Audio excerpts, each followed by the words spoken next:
नमस्ते बच्चों, कैसे हो? उम्मीद करता हूँ आप सब लोग बढ़िया होंगे और आप सबकी पढ़ाई भी बहुत अच्छी चल रही होगी। फिलहाल लास्ट वीडियो में या लास्ट लेक्चर में हमने एसिड के बारे में बात करी थी। अब इस वीडियो में हम बात करेंगे बेटा इस चैप्टर के हिसाब से बेस के बारे में, जो बेसिक नॉलेज होना चाहिए बेस के बारे में, जो एक मूल आपके पास इंफॉर्मेशन होनी चाहिए उसके बारे में हम बात करेंगे यहाँ पर। तो हम यहाँ बात करने वाले हैं बेटा बेस के बारे में। बेस, तो सबसे पहले हम इसकी डेफिनेशन के बारे में जानना चाहेंगे। देखिए, बेस बेसिकली एक बहुत सिंपल सी चीज दी गई थी कि बेस क्या हो सकता है, या तो ऑक्साइड हो सकता है या हाइड्रोक्साइड हो सकता है। अभी ये थोड़ी ओल्ड डेफिनेशन पे है, उसके बाद हम मॉडर्न डेफिनेशन जो आज हम फॉलो कर रहे हैं 10th के अकॉर्डिंग, और हम उस पर बाद में आएंगे। फिलहाल जो पहले की डेफिनेशन उसके बारे में बात कर लेते हैं। बेस क्या हो सकते हैं? ऑक्साइड हो सकते हैं या हाइड्रोक्साइड हो सकते हैं। किसके बेटा? मेटल के। किसके हो सकते हैं? मेटल के हो सकते हैं। ठीक है, जो क्या करेंगे बेटा, अगर उनकी रिएक्शन में किसी एसिड से कराऊं, यानी मेटल के हाइड्रोक्साइड या मेटल के ऑक्साइड की रिएक्शन में किससे करा रहा हूं बेटा? एसिड से करा रहा हूं, तो वो मुझे क्या देना चाहिए? Salt plus water. ठीक है, मतलब कहने का अर्थ ये कि बेसिस आर ऑक्साइड्स और hydroxides of metal which reacts with acid and produces salt and water. लिख दो आप कहो तो आप कैसे होगा बेटा? Oxides and hydroxides of metal which produces, क्या प्रोड्यूस करेंगे वो बेटा? Salt and water on reacting with acid. यानी अगर उनकी रिएक्शन में एसिड से करवाता हूं तो वो क्या देना चाहिए मुझे? सॉल्ट देना चाहिए और वाटर देना चाहिए, यानी कुल मिला के न्यूट्रलाइज कर देना चाहिए एसिड को। ठीक है, ये भी पढ़ेंगे हम अगली बार, अब रिएक्शन आएगी हमारे। फिलहाल तो चला ये डेफिनेशन बहुत अच्छे टाइम तक चला। यानी एग्जांपल देख लो, यानी मेटल का ऑक्साइड भी सर क्या बेसिक होता है? बिल्कुल। जैसे सोडियम का ऑक्साइड ले लिया आपने, आपने मैग्नीशियम का ऑक्साइड ले लिया। ठीक है, तो इनके बारे में बातें चलना शुरू हुई। अभी हम जानते हैं जैसे NaOH बोल लो, तो होता क्या था कि मतलब बहुत सिंपल सी एक एक्सेप्शन देखा गया बाद में कि यार जैसे अमोनिया है, एग्जांपल है अमोनिया NH3, इसकी मैं अगर रिएक्शन कराऊं ना किसी एसिड से, तो ये क्या कर रहा था? ये सॉल्ट बना के दे रहा था मुझे, लेकिन विदाउट वाटर बना के। वाटर नहीं बन रहा था वहां पर, लेकिन इसका मतलब ये थोड़ी फिर ये बेसिक नहीं है। ठीक है, तो ये ना ऑक्साइड है, ऑक्साइड भी नहीं है, ना हाइड्रोक्साइड है किसी का, ये तो नॉन मेटल है दोनों के दोनों। तो एक्सेप्शनल केस आने लग गए। तो एक ऐसी हमें डेफिनेशन चाहिए जो हर जगह क्या हो जाए? लागू हो सके। ठीक है, तो उसके लिए जो अब डेफिनेशन हम बात करने वाले हैं, ठीक है, आप इसको हैशटैग लगा के लिखेंगे बेटा कि बेस या basis are those substances which produces hydroxide ion in water। यानी वो वाटर में क्या बनाने चाहिए बेटा? हाइड्रोक्साइड आयन बनाने चाहिए। तो हर वो बंदा जो वाटर के अंदर क्या दे देगा? Hydroxide ion. जिसको नहीं पता हाइड्रोक्साइड आयन क्या होता है वो देख लीजिए इधर, OH-1। ठीक है, ये कौन होते हैं बेटा आपके लिए? हाइड्रोक्साइड आयन होते हैं। ठीक है, तो यहां तक आई होप आपको समझ में आ गया होगा। अब आगे हम बात करते हैं और कौन होते हैं बेसिस। अच्छा, एक और चीज दी गई थी इनकी पहचान बेटा, फिजिकल प्रॉपर्टीज में दी गई थी कि आर बेसिस आर सोपी इन टच, यानी साबुन जैसे होते हैं टच करने। ठीक है, और एक और खास बात इनके लिए, और ये तो तुम्हें सबसे पहले याद होनी चाहिए, बिटर इन टेस्ट। एसिड कैसे होते थे स्वाद में? एसिड होते थे सोर। बेस कैसा होता है बेटा? बीटर होता है ना। साबुन चक मत लेना तुम लोग। ठीक है, तो बेसिस क्या है? याद, ये छोटी छोटी चीजें आप याद कर लीजिए कि बेसिस क्या है? सोपी टच में होते हैं, उनको छुओगे तो साबुन जैसा लगेगा, चिकनाइट वाला, है ना। बेसिस स्वाद में कड़वे होते हैं, बिटर। ठीक है, हाइड्रोक्साइड आयन पैदा करेंगे वाटर के अंदर जाने पे। एसिड क्या करता था? H+ आयन पैदा करता था। बेस क्या पैदा करता बेटा? OH- आयन पैदा करता पानी के अंदर जाने पर। ठीक है, तो ये कुछ पॉइंट्स को आप रिमेंबर कर लीजिए। उसके अलावा इसकी खास बात एक और है जो सेम एसिड की है। ठीक है, ऑल्सो कोरोसिव इन नेचर, मतलब ये भी कोरोसिव होते हैं। मतलब अगर आपकी स्किन के कांटेक्ट में आते हैं तो आपकी स्किन को क्या कर सकते हैं, नुकसान पहुंचा सकते हैं, ज्वलनशील होते हैं, बहुत ज्यादा हीट रिलीज करते हैं अच्छी अमाउंट में, आप ये बोल सकते हो एक तरीके से ना। ऐसा जरूरी नहीं है कि हर बेस ऐसा करे, लेकिन हाँ होते हैं बहुत सारे। अगर आप जैसे एनएओस लेके आओगे, कास्टिक लेके आओगे, उसको पानी में मिलाते हो, तो वो एक बहुत ही अच्छी एक्सोथर्मिक रिएक्शन होती है, पानी बहुत अच्छे से गर्म होता है। आप चाहो तो ये घर पे कर सकते हो, कास्टिक मिल जाएगा आपको कहीं पर भी। और मैं वैसे मना करूंगा ऐसा ना करें, क्योंकि हो सकता है आपको आप स्किन के कांटेक्ट में आए या फिर कोई भी आपको गलत चीज ना नहीं होनी चाहिए कुल मिलाकर, इसलिए मैं मना करूंगा। लेकिन आपको ये ध्यान रखनी, बेसिस अगर प्योर स्टेट में लिए जाए तो कोरोसिव हो सकते हैं। ठीक है, तो ये बेसिस की कुछ प्रॉपर्टीज थी, फटाफट से इन्हें उतारिए।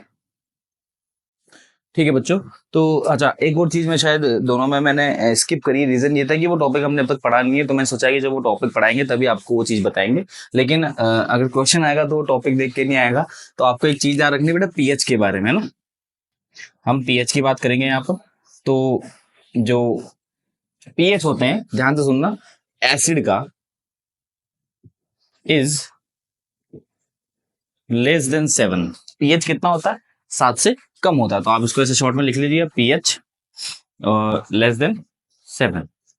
ठीक है, और जो बेस होता है बेटा, बेस के लिए जो पीएच होता है वो ग्रेटर देन 7 होता है। ठीक है, ये प्रॉपर्टीज में ऐड कर लीजिएगा। मैंने एसिड वगैरह में, एसिड में भी नहीं बताया और लास्ट अभी बेस में भी नहीं बताया, क्योंकि इसी चैप्टर में हम पढ़ेंगे आगे, तब मैंने सोचा बता देंगे। लेकिन क्वेश्चन में अगर आ गया तो आप एक एक प्रॉपर्टीज में और ऐड कर देना उनके बारे में।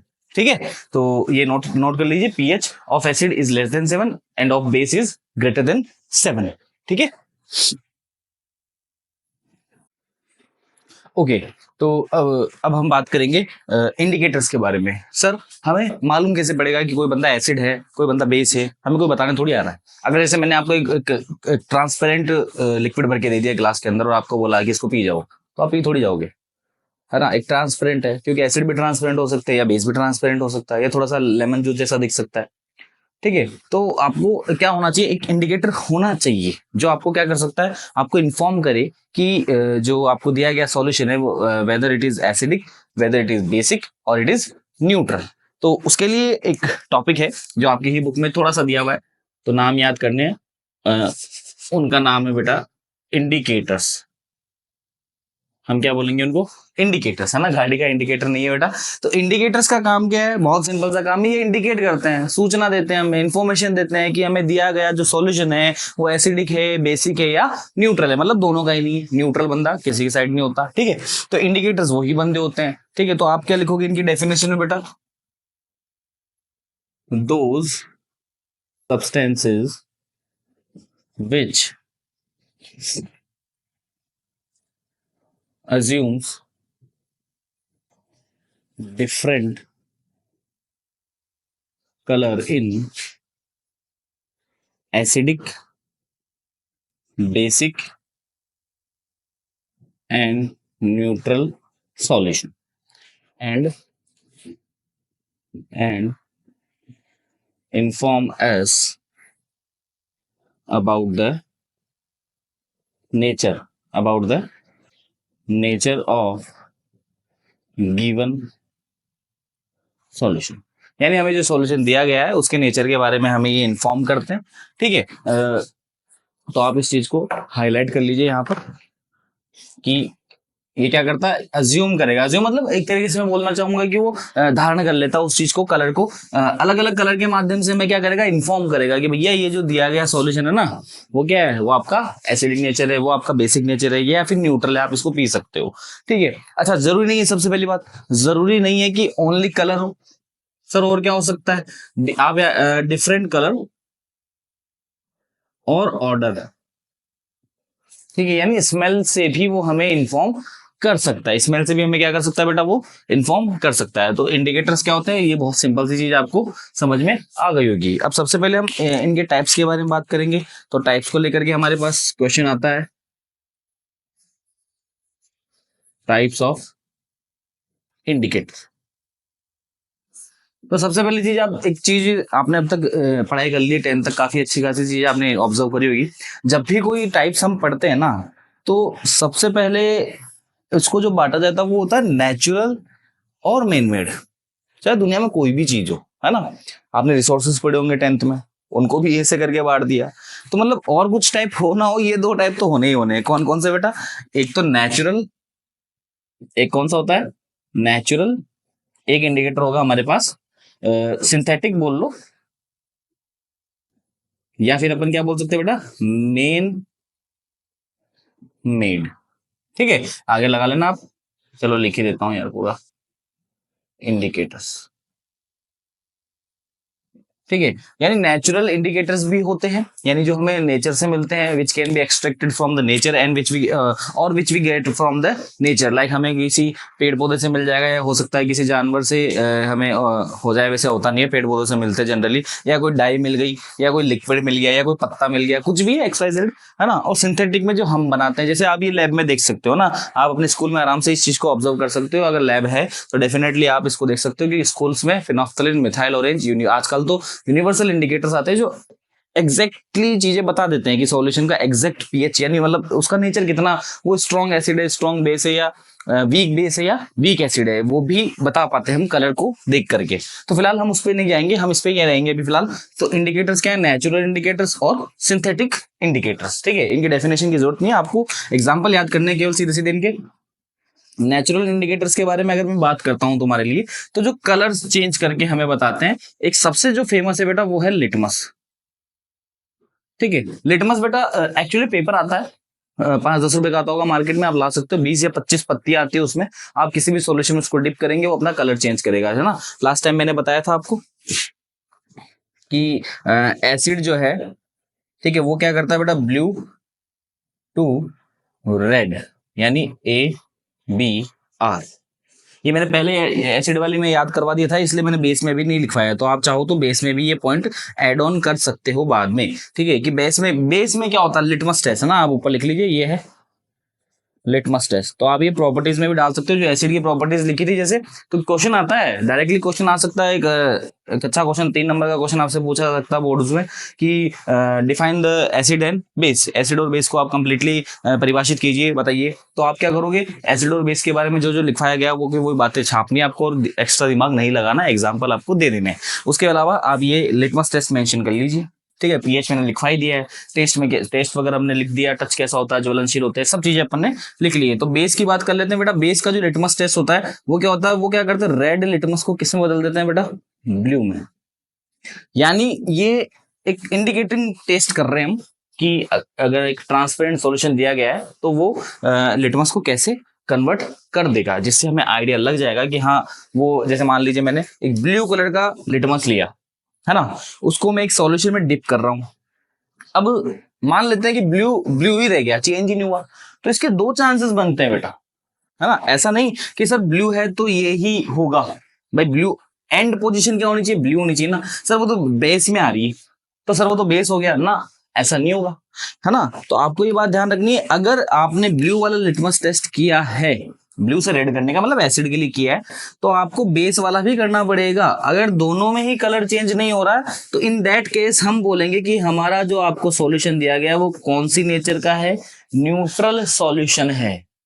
कई बार बच्चे प्रैक्टिकल्स में, कई बार टीचर्स टास्क देते हैं, प्रैक्टिकल देते हैं, तो उसमें आप जल्दीबाजी में केवल एक ही मतलब एसिड वाला ही टेस्ट निकाल के दे देते हो, है ना। तो वहां पे तुम बोल देते हो सर ब्लू है, इसका मतलब सर बेस में एंडिंग कलर क्या? ब्लू आना चाहिए। ठीक है, तो तुम्हें वो चेंज होता ही नहीं, तुम कहते हो सर ब्लू ना, ब्लू ब्लू कुछ नहीं है। यहाँ पे कौन सा सॉल्यूशन होगा? न्यूट्रल होगा भैया।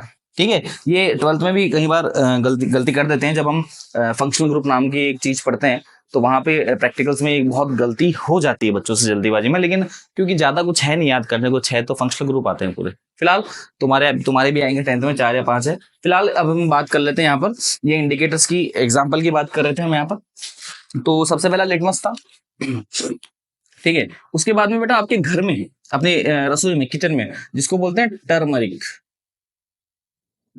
टर्मरिक, हाँ, हाँ, है ना। तो जो टर्मरिक है वो भी क्या है? एक नेचुरल इंडिकेटर है। वो क्या करती है? कलर चेंज करती है। जैसे कि आपने देखा होगा आपके कपड़ों पे सब्जी का दाग लग गया, अब वो येलोइश टोन का या थोड़ा सा डार्क येलो टोन का होता है। उसके बाद आप जब उसको धोने के लिए डालते हो, साबुन वगैरह लगाते हो, तो ब्राउनिश कलर आ जाता है। तो एक्चुअली जो टर्मरिक है ना, वो बेस, साबुन क्या है, बेस होती है। साबुन क्या होती है बेटा, बेसिक नेचर की होती है। अभी लिखा था सोप इन टच बिटर, अब खा मत जाना साबुन को, लेकिन बिटर होती है वो ना। तो यानी यहाँ पर ये ध्यान रखिएगा, टर्मरिक जो आप घर में काम लेते हो वो भी एक क्या है, नेचुरल इंडिकेटर है। क्या चीज समझ में आई किसी? ठीक है। सिंथेटिक इंडिकेटर की अगर हम बात करें तो लैब्स में जो हमारे काम में आते हैं, सबसे सबसे ज्यादा काम में आने वाले बंदों का नाम लिख रहा हूं मैं, मैथिल ऑरेंज, उसके बाद फिनोफ्थलीन।